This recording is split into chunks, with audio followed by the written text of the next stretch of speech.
मी माझ्या आयुष्यात अनेक विचित्र गोष्टी ऐकल्या होत्या. गावात भूतं दिसतात, जुन्या वाड्यात रात्री पावलांचे आवाज येतात, स्मशानाजवळ कुणीतरी नावाने हाक मारतं, अशा अनेक कथा लोक सांगायचे. पण मी अशा गोष्टींवर फारसा विश्वास ठेवत नव्हतो. माझं असं मत होतं की प्रत्येक गोष्टीमागे काही ना काही कारण असतंच.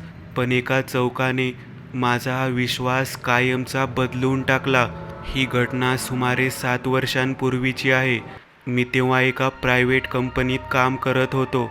कामानिमित्त मला वारंवार वेगवेगळ्या गावांमध्ये जावं लागायचं. त्या दिवशीही मी जिल्ह्याच्या एका दुर्गम भागात गेलो होतो. काम अपेक्षेपेक्षा उशिरा संपलं. संध्याकाळी परत निघायचं ठरवलं होतं, पण काही कागदपत्रांच्या गोंधळामुळे रात्रीचे 11 वाजले. माझ्यासोबत कोणी नव्हतं. गाडी मी स्वतः चालवत होतो. रस्ता पूर्णपणे ओसाड होता.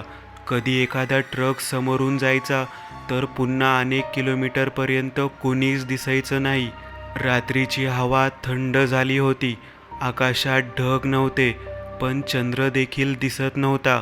रस्त्याच्या दोन्ही बाजूंना काळोखात बुडालेली शेतं होती. मी गाडी चालवत होतो आणि रेडिओवर हलकंसं संगीत सुरू होतं. सगळं अगदी सामान्य होतं, किमान काही वेळापर्यंत. सुमारे 12:20 मी एका चौकाजवळ पोहोचलो. तो चौक 4 रस्त्यांच्या संगमावर होता. मध्ये एक जुना दगडी खांब उभा होता. त्यावर काही फिकट झालेली अक्षरं कोरलेली होती. जवळ एक तुटलेलं बस स्टॉप होतं आणि आश्चर्य म्हणजे त्या ठिकाणी एकही दिवा नव्हता. गाडीच्या हेडलाईटशिवाय तिथे दुसरा कोणताही प्रकाश नव्हता. मी वेग कमी केला. तेवढ्यात मला चौकाच्या मध्यभागी कुणीतरी उभा असल्याचं दिसलं. एक माणूस. तो अगदी स्थिर उभा होता, डोकं खाली झुकलेलं, हात शरीराच्या बाजूला. रात्रीच्या त्यावेळी त्या ओसाड जागी एखादा माणूस उभा असणं विचित्र होतं. मी गाडी जवळ नेली, पण हेडलाईटचा प्रकाश त्याच्यावर पडताच तो अचानक दिसेनासा झाला.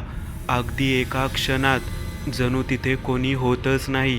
मी गाडी थांबवली, दार उघडलं, बाहेर पडलो. सगळीकडे शांतता होती. वारासुद्धा थांबला होता. मी टॉर्च लावून आसपास पाहिलं. कोणीच नव्हतं. कदाचित डोळ्यांचा भ्रम असेल, मी स्वतःलाच म्हटलं. मी परत गाडीत बसलो, पण गाडी सुरू करताच रेडिओ अचानक बंद झाला. संपूर्ण डॅशबोर्ड काही सेकंदासाठी काळा पडला. मग पुन्हा सगळं सुरू झालं. त्या क्षणी माझ्या मनात पहिल्यांदा अस्वस्थतेची भावना आली. तरीही मी पुढे निघालो, पण चौक मागे पडूनही मनातून जात नव्हता. सुमारे 10 मिनिटांनी मला जाणवलं की मी पुन्हा त्याच चौकाजवळ आलो आहे. मी थबकलो. हे अशक्य होतं. मी सरळ रस्त्यावरून आलो होतो, मागे वळलो नव्हतो. तरी समोर तोच दगडी खांब, तीच तुटकी बसथांब्याची शेड, तोच काळोख. माझ्या अंगावर शहारा आला. मी नकाशा पाहिला. मोबाईलवर नेटवर्क नव्हतं. GPS फिरत होतं. लोकेशन दिसत नव्हतं. मी गाडीचा वेग वाढवला. यावेळी चौक पार केल्यानंतर मी वेगवेगळ्या खुणा लक्षात ठेवू लागलो. एका बाजूला वाकडं झाड होतं. थोडं पुढे पाण्याची टाकी होती. मग एक मोडकळीस आलेलं मंदिर. सगळं लक्षात ठेवत मी पुढे जात राहिलो. 15 मिनिटांनी समोर पुन्हा तो चौक दिसला. यावेळी माझ्या हातातून स्टीअरिंग जवळजवळ सुटलं. हे स्वप्न नव्हतं. मी पूर्ण शुद्धीत होतो. गाडी थांबली. इंजिन स्वतःहून बंद झालं आणि चौकाच्या मध्यभागी पुन्हा तो माणूस उभा होता. यावेळी त्याचं डोकं वर होतं. तो थेट माझ्याकडे पाहत होता. चेहरा स्पष्ट दिसत नव्हता, पण त्याचे डोळे मात्र चमकत असल्यासारखे वाटत होते. मी नजर हटवू शकलो नाही. अचानक त्याने उजवा हात उचलला आणि चौकाच्या एका रस्त्याकडे बोट दाखवलं. मग पुन्हा खाली पाहू लागला. माझं हृदय जोरात धडधडत होतं. त्या क्षणी मला 2 पर्याय होते. एक तर तिथून पळून जाण्याचा प्रयत्न करायचा, किंवा त्याने दाखवलेल्या रस्त्यावर जायचं. का कोण जाणे, पण मी दुसरा पर्याय निवडला. गाडी कशीबशी सुरू झाली. मी त्या रस्त्यावर वळलो. काही अंतर गेल्यावर रस्ता अरुंद होत गेला. आजूबाजूला झाडं दाट झाली. मोबाईल पूर्णपणे बंद पडला. घड्याळ थांबलं आणि वातावरणात एक विचित्र थंडावा पसरला. सुमारे 5 मिनिटांनी मला दूरवर एक मोडकळीस आलेली इमारत दिसली. ती जुनी पोलीस चौकी होती.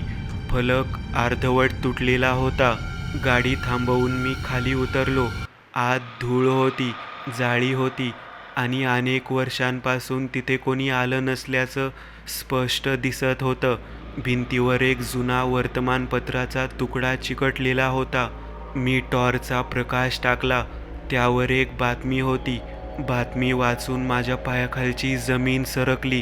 त्या चौकात 15 वर्षांपूर्वी एक भीषण अपघात झाला होता.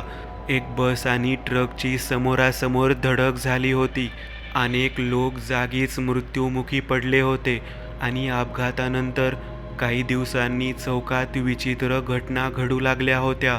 रात्री प्रवाशांना एक माणूस दिसायचा. तो रस्ता दाखवायचा. ज्यांनी त्याचं ऐकलं ते वाचायचे. ज्यांनी दुर्लक्ष केलं त्यांच्यासोबत अपघात व्हायचे. मी बातमी वाचत होतो तेवढ्यात मागून आवाज आला, तुला इथे यायचं नव्हतं. माझ्या हातातून टॉर्च पडता पडता वाचला. मी मागे वळलो. दरवाजात एक म्हातारा उभा होता. त्याचा चेहरा सुरकुत्यांनी भरलेला होता. डोळे खोल गेलेले. तो शांतपणे माझ्याकडे पाहत होता. तुम्ही कोण? मी विचारलं. तो हसला. मी शेवटचा पोलीस आहे, जो त्या अपघातानंतर इथे राहिला होता. मी काही बोलण्याआधीच तो पुढे म्हणाला, चौकावर दिसणारा माणूस मेला नाही.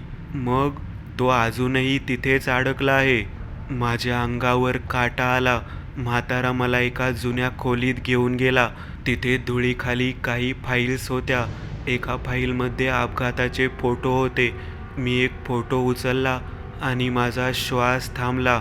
फोटोत जो माणूस उभा होता तो चौकावर दिसलेला माणूस होता, पण फोटोच्या खाली लिहिलं होतं, अपघातातील एकमेव जिवंत बचावलेला साक्षीदार.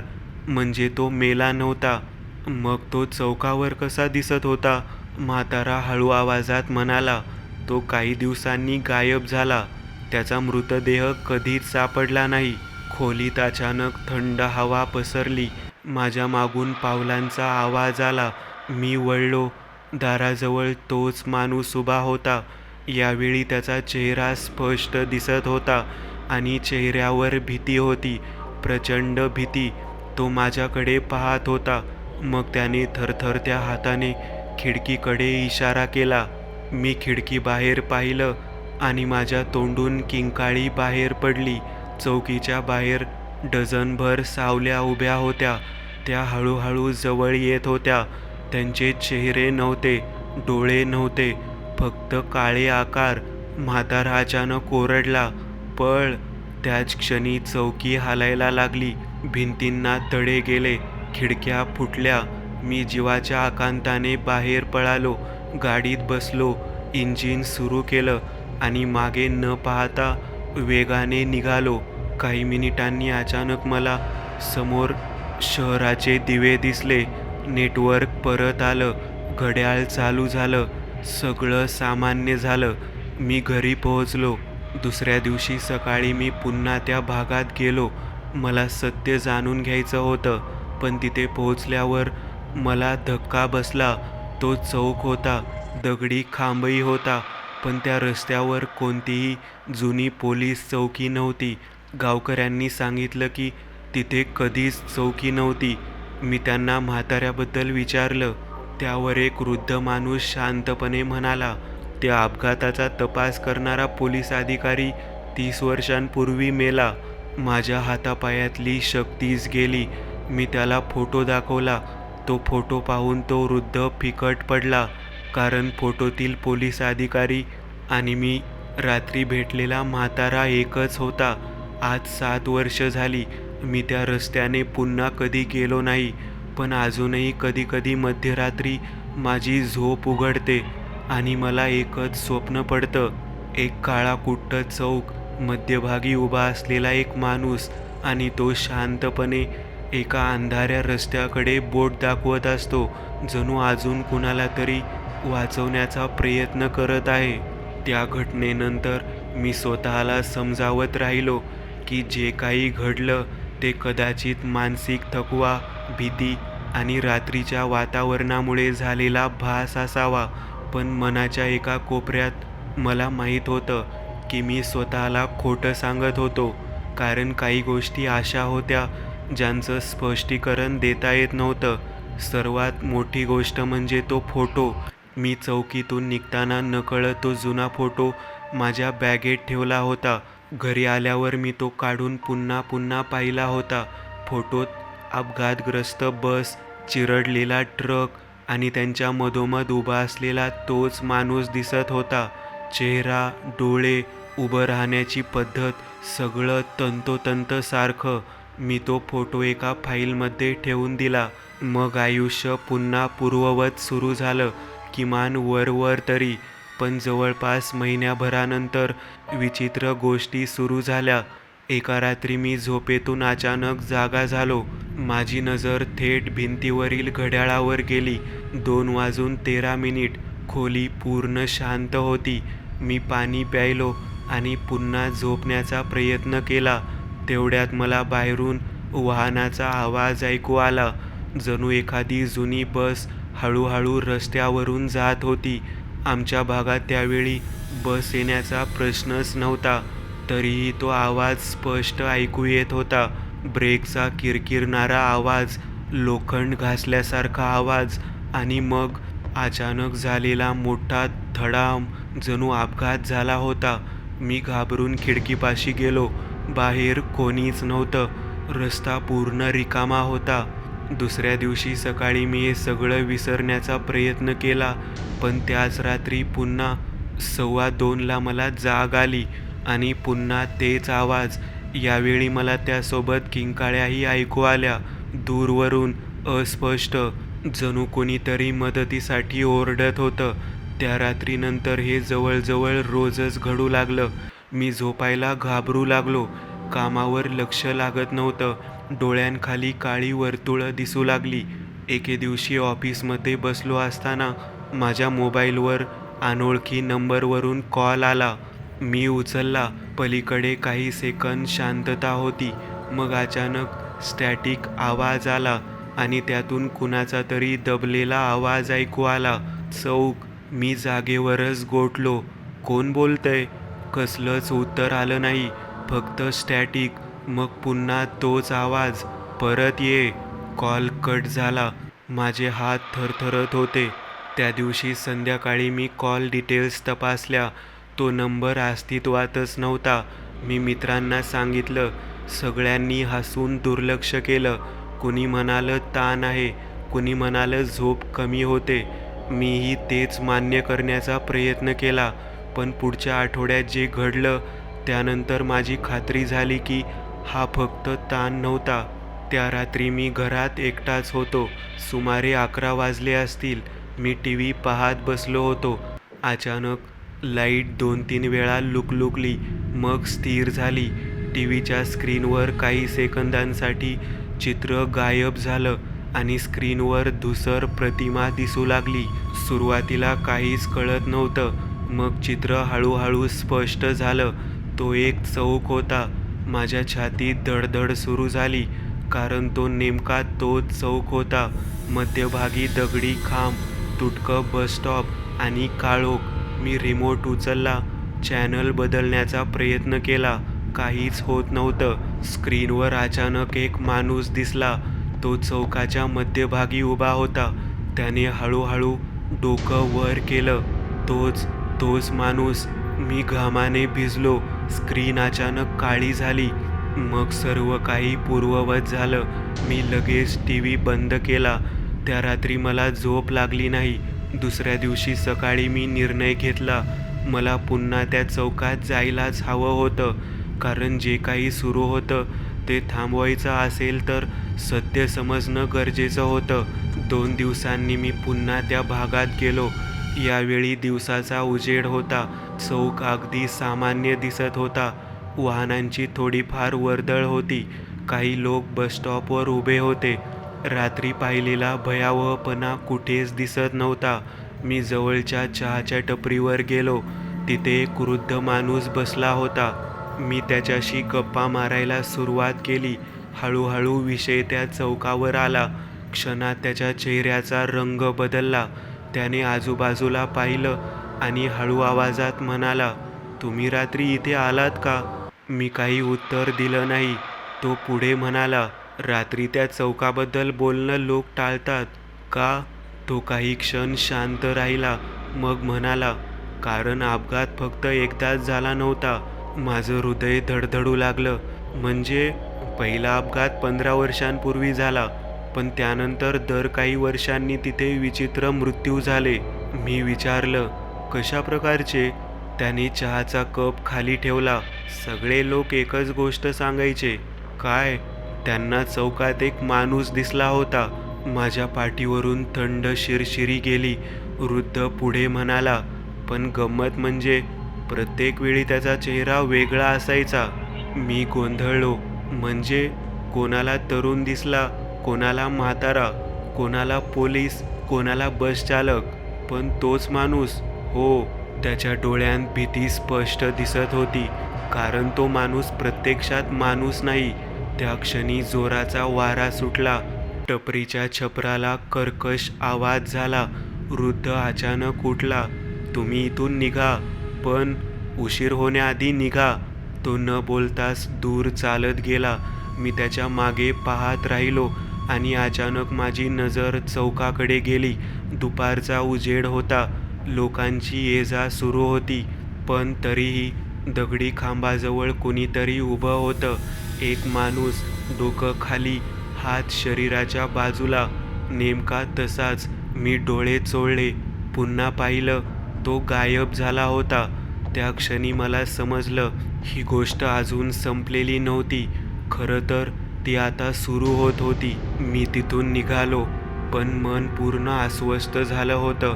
दिवसाढवळ्या त्या चौकात तो माणूस दिसणं म्हणजे परिस्थिती माझ्या कल्पनेपेक्षा जास्त गंभीर होती.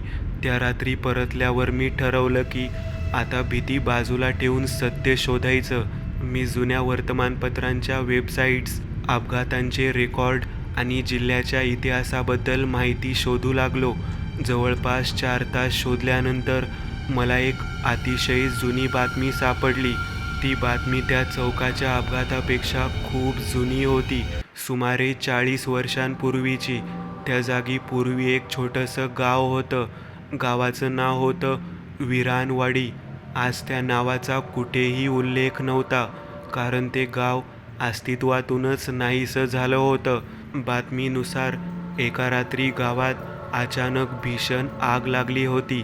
आग इतकी भयंकर होती की अनेक घरं जळून खाक झाली. अनेक लोकांचा मृत्यू झाला. पण त्याहून विचित्र गोष्ट म्हणजे मृतांची नेमकी संख्या कधीच कळली नाही. काही लोक म्हणाले 50, काही म्हणाले 100, काहींच्या मते त्याहून जास्त. त्या घटनेनंतर उरलेले गावकरी तिथून कायमचे निघून गेले. काही वर्षांनी तिथे नवीन रस्ते बांधले गेले आणि जिथे गावाचा मध्यभाग होता, तिथेच आजचा चौक उभा राहिला. मी स्क्रीनकडे पाहतच बसलो. माझ्या मनात सतत एकच प्रश्न फिरत होता. जर त्या जागी इतक्या लोकांचा मृत्यू झाला असेल, तर त्या ठिकाणी काहीतरी उरलं असेल का? रात्री जवळपास 2 वाजले होते. मी लॅपटॉप बंद करणार इतक्यात एक जुना फोटो स्क्रीनवर दिसला. तो त्या बातमीसोबत जोडलेला होता. जळालेल्या गावाचा फोटो. मी झूम करून पाहू लागलो. फोटोत जळलेली घरं, राख आणि धुराचे डाग दिसत होते. पण एका कोपऱ्यात काहीतरी वेगळं होतं. एक माणूस धुराच्या मागे उभा, डोकं खाली, अंगावर काळे कपडे. माझ्या अंगावर काटा आला, कारण तोच आकार मी चौकात पाहिला होता. मी लगेच फोटो सेव्ह केला, पण सेव्ह होताच स्क्रीन अचानक फ्लिकर झाली. लॅपटॉप स्वतःहून बंद झाला. खोलीत शांतता पसरली. माझ्या कानात फक्त स्वतःच्या श्वासाचा आवाज ऐकू येत होता आणि मग दरवाजावर 3 ठोके पडले. मी जागेवरच थिजलो. रात्रीचे 2:15 झाली होती. यावेळी माझ्याकडे कुणी येणं अशक्य होतं.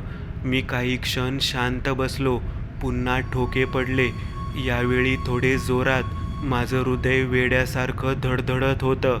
हळूहळू मी दरवाजाकडे चालत गेलो. आय होलमधून बाहेर पाहिलं. कोणीच नव्हतं. कॉरिडॉर पूर्ण रिकामा होता. मी सुटकेचा निश्वास टाकला. मागे वळणार इतक्यात मला काहीतरी दिसलं. दरवाजाच्या खाली असलेल्या फटीतून एक कागद आत सरकवला जात होता. माझे हात थरथरत होते. मी सावधपणे तो कागद उचलला. त्यावर फक्त एकच वाक्य लिहिलं होतं, तो तुला शोधत नाहीये, तो तुला आठवतोय. माझ्या शरीरात थंड लहर पसरली. त्या वाक्याचा अर्थच लागत नव्हता. मी ताबडतोब दरवाजा उघडला. कॉरिडॉर रिकामा, लिफ्ट बंद, जिन्यामध्ये अंधार. कुठेही कोणी नव्हतं. पण जमिनीवर धुळीत काही ठसे दिसत होते. जणू कुणीतरी अनवाणी पायांनी चाललं होतं आणि ते ठसे लिफ्टकडे न जाता माझ्या फ्लॅटच्या भिंतीपर्यंत जाऊन अचानक संपत होते. जणू ती व्यक्ती हवेत विरघळली होती. त्या रात्रीनंतर माझी भीती आणखी वाढली. पण आता मागे हटण्याचा प्रश्नच नव्हता. दुसऱ्या दिवशी मी पुन्हा त्या जिल्ह्यात गेलो. यावेळी माझं लक्ष होतं विरानवाडीबद्दल जास्त माहिती मिळवणं. जवळच्या गावात एक 90 पार केलेले वृद्ध राहत होते. लोक म्हणायचे की त्यांनी विरानवाडी स्वतः पाहिलं होतं. मी त्यांना भेटायला गेलो. लहानसं जुनं घर, बाहेर वडाचं झाड आणि अंगणात बसलेला एक कृश वृद्ध. मी चौकाचा विषय काढताच त्यांच्या डोळ्यात भीती चमकली. काही क्षण ते काहीच बोलले नाहीत. मग त्यांनी हळू आवाजात विचारलं, तुला तो दिसला का? माझ्या तोंडून शब्दच फुटेना. मी फक्त मान हलवली. वृद्धांनी खोल श्वास घेतला. मग उशीर झालाय. म्हणजे तो एक माणूस नाही, मग काय आहे? त्यांनी माझ्याकडे पाहिलं. त्यांच्या चेहऱ्यावरची भीती आता स्पष्ट दिसत होती. तो त्या गावाचा शेवटचा साक्षीदार आहे. साक्षीदार?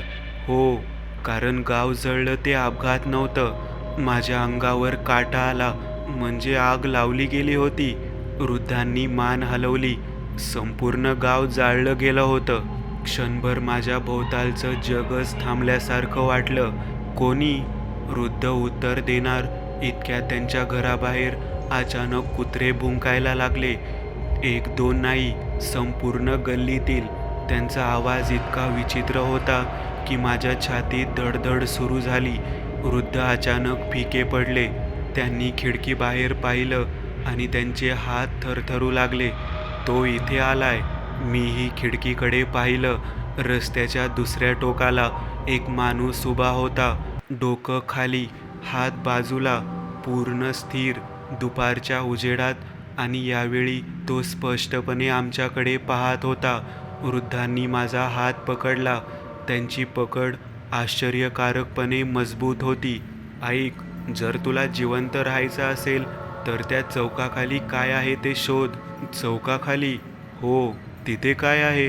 वृद्ध उत्तर देणार इतक्यात अचानक घरातील सर्व लाईट्स बंद झाल्या.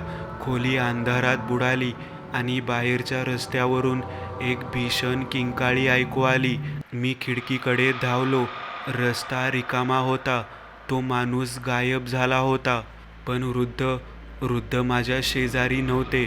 एका क्षणापूर्वी जे माझ्या बाजूला बसले होते ते अचानक नाहीसे झाले होते. खुर्ची रिकामी होती. घर रिकामं होतं आणि माझ्यासमोर फक्त हलणारी खुर्ची उरली होती. जणू कुणीतरी आताच तिथून उठलं होतं. खुर्ची अजूनही हळूहळू हलत होती. मी काही सेकंद जागेवरच उभा राहिलो. माझ्या डोक्याला काहीच सुचत नव्हतं. एका क्षणापूर्वी माझ्यासमोर बसलेला माणूस अचानक कसा नाहीसा होऊ शकतो? मी संपूर्ण घरात शोधाशोध केली. स्वयंपाकघर, मागची खोली, अंगण, बाथरूम, सगळीकडे पाहिलं. पण वृद्धांचा कुठेही मागमूस नव्हता. सगळ्यात विचित्र गोष्ट म्हणजे मुख्य दरवाजा आतून बंद होता, म्हणजे ते बाहेरही जाऊ शकले नव्हते. माझ्या पाठीवरून घाम वाहू लागला. मी लगेच घराबाहेर पडलो. शेजारच्या घरात जाऊन त्या वृद्धांबद्दल विचारलं. माझा प्रश्न ऐकून समोरच्या माणसाचा चेहरा बदलला. तो काही क्षण माझ्याकडे पाहत राहिला, मग म्हणाला, तुम्ही कोणाबद्दल बोलताय? इथे राहणारे आजोबा, मी आत्ताच त्यांच्याशी बोलत होतो.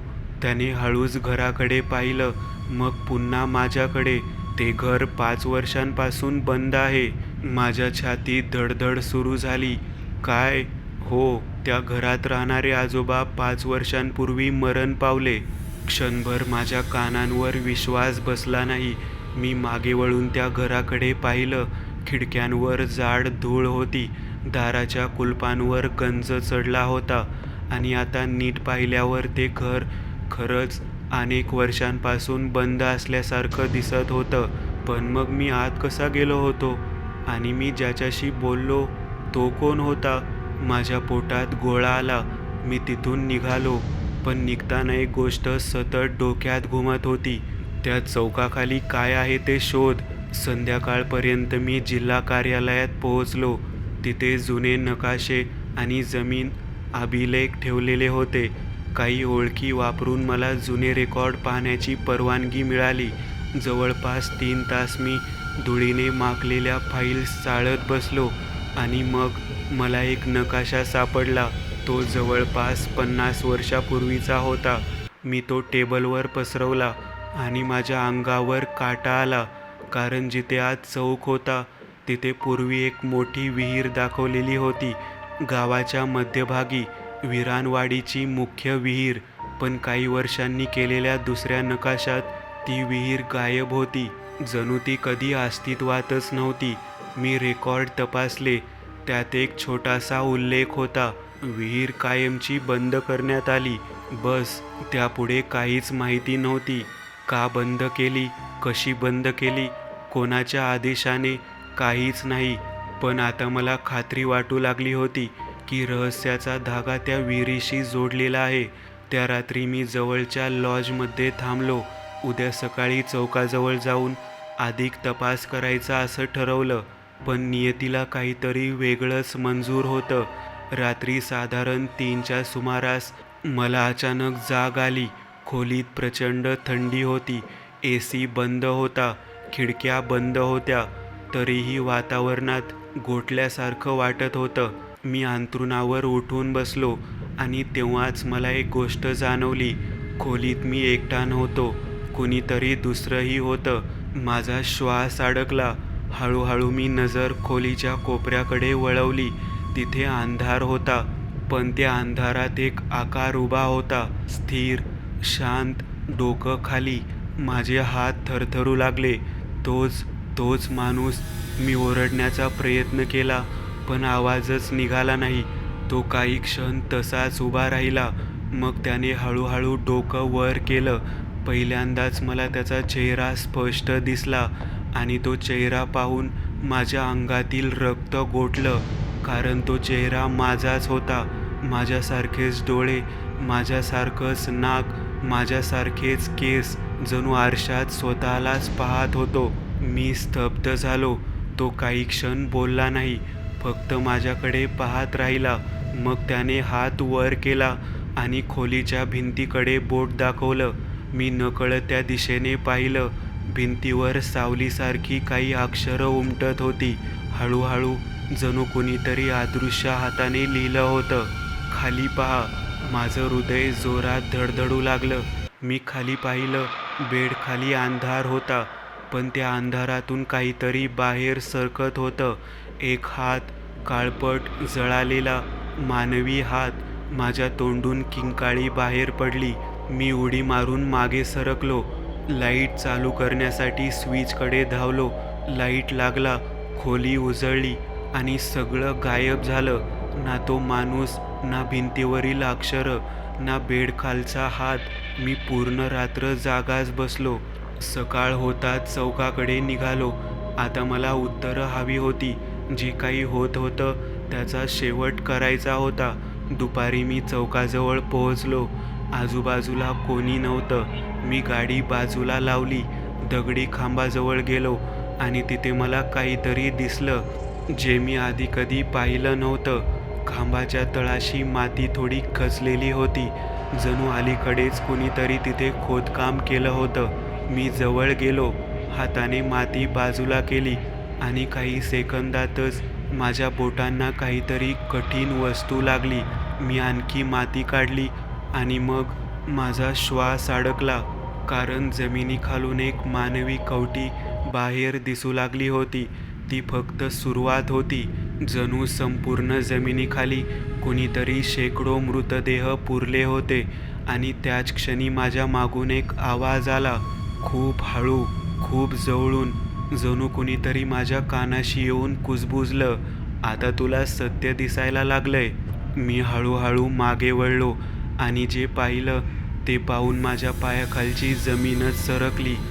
मी हळूहळू मागे वळलो आणि जे पाहिलं ते पाहून माझ्या शरीरातील प्रत्येक स्नायू गोठून गेला. माझ्या मागे तोच माणूस उभा होता, पण यावेळी तो एकटा नव्हता. त्याच्या मागे डझनभर सावल्या उभ्या होत्या, काही पुरुषांच्या, काही स्त्रियांच्या, काही लहान मुलांच्या. त्यांचे चेहरे स्पष्ट दिसत नव्हते, पण त्यांच्या डोळ्यात एकच भावना होती, वेदना, असह्य वेदना. माझ्या हातातून माती खाली पडली. मी काही बोलण्याचा प्रयत्न केला, पण शब्दच फुटत नव्हते. तो माणूस हळूहळू माझ्याकडे आला. त्याच्या चेहऱ्यावर राग नव्हता, भीती नव्हती, फक्त एक खोल दुःख होतं. मग पहिल्यांदाच त्याने बोलायला सुरुवात केली. त्याचा आवाज जणू अनेक लोकांच्या आवाजांचं मिश्रण होता. आम्ही भूत नाही. माझ्या अंगावर काटा आला. तो पुढे म्हणाला, आम्ही विसरलेले लोक आहोत. त्याच क्षणी आजूबाजूचं वातावरण बदलायला लागलं. वारा थांबला, वाहनांचे आवाज गायब झाले आणि माझ्या डोळ्यांसमोरच चौकाचं रूप बदलू लागलं. जिथे रस्ता होता तिथे आता जुनी घरं दिसत होती, मातीचे रस्ते, लहान दुकानं, लोक. क्षणभर मला असं वाटलं की मी भूतकाळात उभा आहे. तो माणूस माझ्या शेजारी उभा राहिला आणि मी जे पाहिलं ते आयुष्यभर विसरू शकलो नाही. त्या रात्री विरानवाडी जळाली नव्हती, तिला जाळण्यात आलं होतं. काही प्रभावशाली लोकांना त्या जमिनीवर कब्जा करायचा होता. गावकऱ्यांनी विरोध केला, वाद वाढले आणि एका रात्री गावाला आग लावण्यात आली. लोक झोपेत होते, घरं जळत होती. मदतीसाठी ओरडणाऱ्या लोकांना बाहेर पडण्याची संधीच मिळाली नाही. काहींना मारून विहिरीत फेकण्यात आलं, काही जिवंत असतानाच जळाले. सकाळ होईपर्यंत संपूर्ण गाव संपलं होतं. नंतर सगळे पुरावे नष्ट करण्यात आले, विहीर बंद करण्यात आली, नवीन रस्ते बांधण्यात आले आणि वर्षानुवर्षे सत्य जमिनीखाली गाडलं गेलं.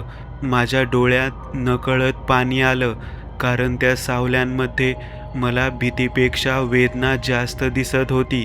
ते लोक सूड मागत नव्हते, ते फक्त विसरले जाऊ इच्छित नव्हते. तो माणूस पुन्हा बोलला, मी शेवटचा जिवंत साक्षीदार होतो. मी त्याच्याकडे पाहिलं. तू? तो हळूच मान हलवली. मी सत्य सांगण्याचा प्रयत्न केला, पण त्यांनी मलाही मारलं. त्याच क्षणी मला सगळं समजलं. अपघात, चौक, दिसणाऱ्या सावल्या, सगळं एकाच कारणासाठी होतं. त्यांना कुणीतरी सत्य बाहेर आणावं असं वाटत होतं. त्यांना मुक्ती हवी होती. मी शांतपणे विचारलं, मी काय करू शकतो? त्या माणसाने जमिनीकडे बोट दाखवलं. आम्हाला शोध, आमची कथा सांग, मग आम्ही जाऊ. क्षणात सगळं अदृश्य झालं. चौक पुन्हा पूर्ववत झाला. रस्ता, दगडी खांब आणि माझ्या समोर उघडलेली माती. मी लगेच पोलिसांना माहिती दिली. सुरुवातीला कोणीच विश्वास ठेवला नाही, पण अधिकृत उत्खनन सुरू झाल्यावर सत्य बाहेर यायला लागलं. एक नाही, दोन नाही, तर शेकडो मानवी अवशेष सापडले. जुने दागिने, घरगुती वस्तू आणि काही पुरावे ज्यांनी त्या घटनेचं अस्तित्व सिद्ध केलं. राज्यभर बातम्या झळकल्या. इतिहास संशोधक आले, पुरातत्व विभाग आला विरानवाडीची कथा पुन्हा लोकांसमोर आली. काही महिन्यांनी त्या ठिकाणी स्मारक उभारण्यात आलं. प्रत्येक मृत व्यक्तीच्या स्मरणार्थ. उद्घाटनाच्या दिवशी मीही तिथे होतो. संध्याकाळ होत आली होती. लोक हळूहळू निघून गेले. मी काही क्षण एकटाच उभा राहिलो. माझी नजर चौकाकडे गेली आणि तिथे दगडी खांबाजवळ तो माणूस उभा होता. पण यावेळी काहीतरी वेगळं होतं. त्याच्या चेहऱ्यावर शांत स्मित होतं. पहिल्यांदाच त्याच्या मागे उभ्या सावल्याही दिसत होत्या, पण त्यांच्यात आता वेदना नव्हती, फक्त शांतता होती. तो माझ्याकडे पाहत राहिला, मग हलकसं मान झुकवली, जणू धन्यवाद म्हणत होता. आणि पुढच्याच क्षणी तो आणि त्या सर्व सावल्या संध्याकाळच्या धुक्यात विरघळून गेल्या, कायमच्या. आज त्या घटनेला 7 वर्ष झाली आहेत. तो चौक अजूनही तिथे आहे. रस्ते अजूनही तिथून जातात. लोक येतात जातात, पण आता तिथे कोणालाही तो माणूस दिसत नाही. अपघातही होत नाहीत. आणि रात्री तिथे एक विचित्र शांतता असते. कधी कधी मी त्या स्मारकाला भेट देतो, फुलं ठेवतो आणि परत निघतो. पण प्रत्येक वेळी निघताना माझी नजर त्या दगडी खांबाकडे जाते. कारण मला अजूनही एक गोष्ट आठवते. काही आत्म्यांना मुक्ती मिळण्यासाठी मंत्रांची गरज नसते, त्यांना फक्त सत्याची गरज असते.